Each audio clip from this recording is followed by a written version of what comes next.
However, upon examination, they actually had occluding medial impacted earwax in both ears. When they attended yesterday, because they felt it was their left ear that was the worst one, I performed the procedure in the left ear first before I switched over to the right. But for the purposes of this video, I'm showing you the right ear first. And that's because, and you will see in a moment, once I remove this wax plug, it's really impacted actually. It's really medially impacted right up against the eardrum. You'll see the start of a cholesteatoma formation, and I'll explain what a cholesteatoma formation is. Now, based on the procedure I performed in the left ear, which you'll see after this, I immediately put some olive oil earwax spray into the ear. The wax was slightly glutinous, I needed to bind it together, and olive oil really, really helps to do that. And it also helps to lubricate the inside of the suction probe, so if there's any wax that gets stuck inside the suction probe as it's travelling up, the oil just helps to release it, prevents the suction probe and tubing to get blocked. There's a few hairs there. Now, the patient did reassure me they've been here before, about a couple of years ago, and back then they did admit to using a cotton bud, but on this occasion they did assure me that they didn't, so I'll take their word for it. But as you can see, there's a few hairs matted against this wax, and the hairs in the ear are only they should only be located on the outer third, the cartilaginous portion. That's where the hair follicles are. So this suggests to me that some hairs got loose in the ear, cotton bud into the ear, or Q-tip as it's known in America, and it's just impacted the hairs into the, as well as the wax, deep into the ear. And it's got this chewing gum consistency. It's really, really impacted. And the oil did a great job at binding it together, enabling me to extract it. So in a moment, you will see the starting of a cholesteatoma formation. Well, you will when I remove this residual dead skin. So that's the patient's eardrum, and I've taken a still image, and I'm gonna put a circle around it, a white circle, so you're fully aware of the region I'm making reference to. So that region I've just circled is called the posterior superior. So posterior means the back part, and superior means the top part. So in reference to the right ear, we're talking about northwest. And you can see where I've circled it, there's some debris adhered to the eardrum. And typically in that region is where the eardrum can get retracted. So what's a retraction? Now, the air pressure behind the eardrum in the middle ear should be the same as the air pressure in the atmosphere. So when the air pressure either side of the eardrum is equal, that's when the eardrum is most compliant, that's when it's most mobile, that's when we hear the best. And there's a little tube, a little orifice behind the eardrum in the middle ear called the eustachian tube, which connects to the back of the nose, the nasopharynx. That eustachian tube is typically closed, and during brief moments during the course of the day of yawning, swallowing, chewing even, the eustachian tube momentarily opens, and it allows either air to enter or to escape the middle ear to equalise the air pressure with the atmosphere. If that eustachian tube gets blocked at the back of the nose, there's no air behind the eardrum. The remaining air in the middle ear gets absorbed by all the cells in the middle ear. And that creates a vacuum effect, which causes the eardrum to get sucked in. And you can compare that to when you're on an aeroplane and you're descending. If it's a quick descent on an aeroplane, the air pressure in the plane pushes your eardrum inwards, it buckles in, and it happens so quickly that eustachian tube is not sometimes inept or quick enough to react and equalise the air pressure.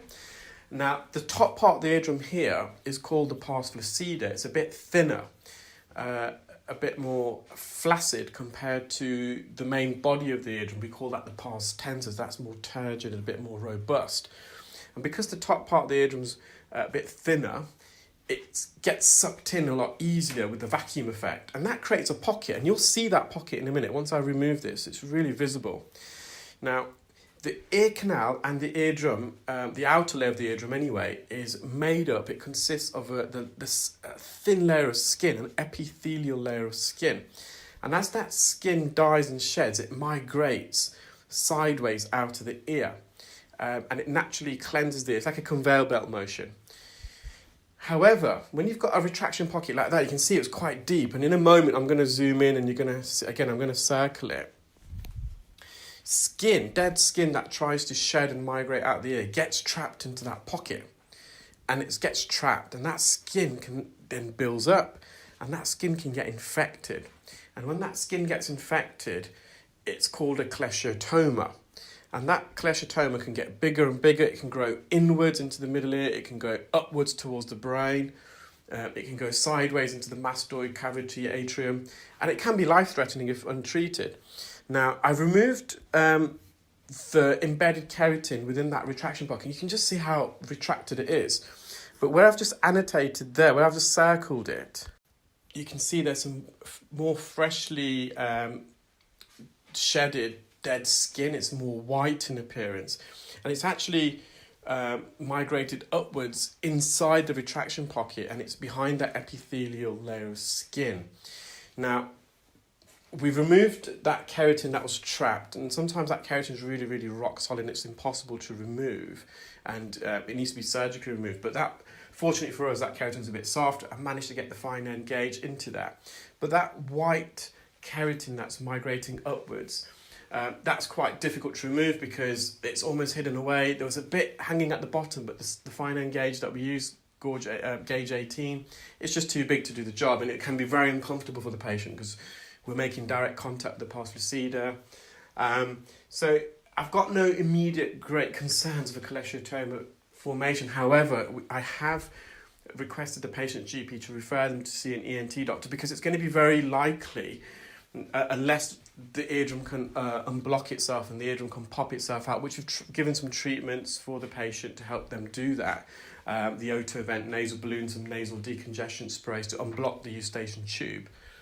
That retraction pocket is, if that's still there, you're going to get keratin that builds up again. And so we referred to ENT, so they will need to be seen regularly. Now, they're more than welcome to come to myself to have that attic cleared of any dead skin that collects, but I am a private audiologist and we do charge, and it could be quite a frequent thing for the patient. So we have made a referral so the patient can see ENT via the NHS, and I think that's also wise because it could be useful for ENT to perform a CT scan just to see and make sure there's no hidden cholesteatoma. Sometimes cholesteatomas are not visible to the naked eye. They can grow inwards and upwards, and they kind of almost camouflage and disappear. And a CT scan is necessary just to confirm there's nothing sinister going on. So the patient's very grateful for that. We're just on the patient's left ear. So this is their bad ear. So they weren't even aware that the right ear was blocked. And it was only until I removed the wax from this left ear that they kind of then noticed, oh, their right ear is also blocked, and the patient asked me to also remove the wax from there. Fortunately, we did, because otherwise that the onset of that cholesteatoma would have gone unnoticed. So this left ear was really, really impacted against the eardrum. It was almost like cement on a wall, and it had plaster on a wall even, and it had dried up. So I've had to use loads of drops just to loosen this. You can see the central part of the eardrum there, the blue tinge, and there's a lot of really crusted hard wax around the periphery. Now, their hearing had improved at this stage already, but of course I want to see if I can get as much of this crusted hard embedded wax off the eardrum as possible.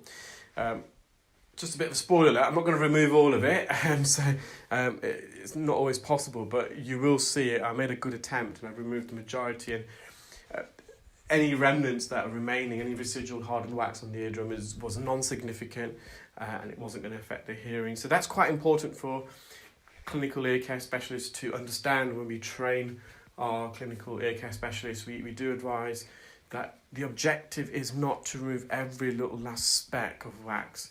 It's to alleviate the patient the symptoms. A bit of wax is actually good for you. Wax is slightly acidic. The acidity in wax helps repel insects, believe it or not. So it's a natural insect repellent, preventing them from entering the ear canal. The acidity also helps to inhibit certain bacterial and fungal growth in the ear, so it's got antimicrobial properties. Earwax is quite greasy, as most of the time anyway, so it serves as a natural moisturiser in the ear. It keeps the skin in the ear canal nice and moist, it prevents it from drying and cracking. And wax is typically sticky, so any foreign particles, pollen, dust, dirt that enter the ear, it sticks to the wax. And going back to that skin migration, as the skin in the ear canal and eardrum, as it dies and moves sideways like a conveyor belt out of the ear, any wax that's sitting on the surface of the skin also comes out of the ear naturally. So therefore, the wax can expel any foreign bodies, dust, dirt that is attached to it. We can see a lot more of the eardrum now. We can see the hammer bone in the middle, also known as the malleus. So I think I'm going to put some more drops in a moment because there's some wax stuck in the famous now anterior recess. You've probably heard me mention that quite a few times. And there's also a bit of wax trapped in the inferior recess at the bottom here. And I am going to bend the tip of this fine end gauge. And you'll see that a bit later. You'll see the bend in the bottom of the fine end gauge. It's quite a prominent bend there. So I'll just put some more olive oil in there just to soften this a bit more because it is really, really cemented on the eardrum. Whilst you're watching that, I'll just tell you a very quick story today. I had a patient who brought their son to the clinic. The patient is originally from Newcastle in the UK, so that's the northeast of England. But they now live in America and they've just come back. They come twice a year to the UK, and their son suffers from chronic earwax impaction and has to have their ears cleaned regularly. And knowing they were coming to the UK, they decided to come and, whilst they're in the UK, pop in to my clinic and see me. And they were just explaining to me, and I'm blissfully unaware of this, and it was a bit of it took me back a bit. But there was the patient's father just explained to me and asked me whether I'm aware how well known I am in America. And obviously, I don't know how well known I am because I'm in the UK myself, but I am aware through the YouTube and a lot of the media stuff that I've done that some people in America do know me. And he asked if I could take some photos because he wants to show his friends and family because they won't believe that they saw me. And he was just telling me that on his commute to work, on the train or the underpass there, people sitting around him were all watching my videos, and when he goes to the workplace and all his colleagues are talking about my procedure. So he also mentioned that his wife wouldn't be too happy because his wife unfortunately is still in America. She wasn't able to come for their trip, and she's apparently a big fan as well. So he was going to rub salt into the wound there by showing her the photo of us all. And we successfully treated his son today. It was a very complex case, and son was over the moon as well. Also asked for a selfie. So yeah, thanks for all the support across the pond, guys, in America. Really much appreciated. So you can see the eardrum's more or less cleared. There's still a bit left in the anterior recess. I got the majority out. There comes a point where you stop because you think, well, no, we can get it all day. We don't overexpose the patient with the noise. And to be honest, this will now naturally hopefully migrate. I've got the majority out. Patient can hear very well. We've put loads of drops in, softened it. You can see I lifted a bit off there. And I mentioned before, you're going to see that bend on the fine end gauge. Hopefully you saw that. So this is the plug of hardened wax removed from the patient's right ear. That was masking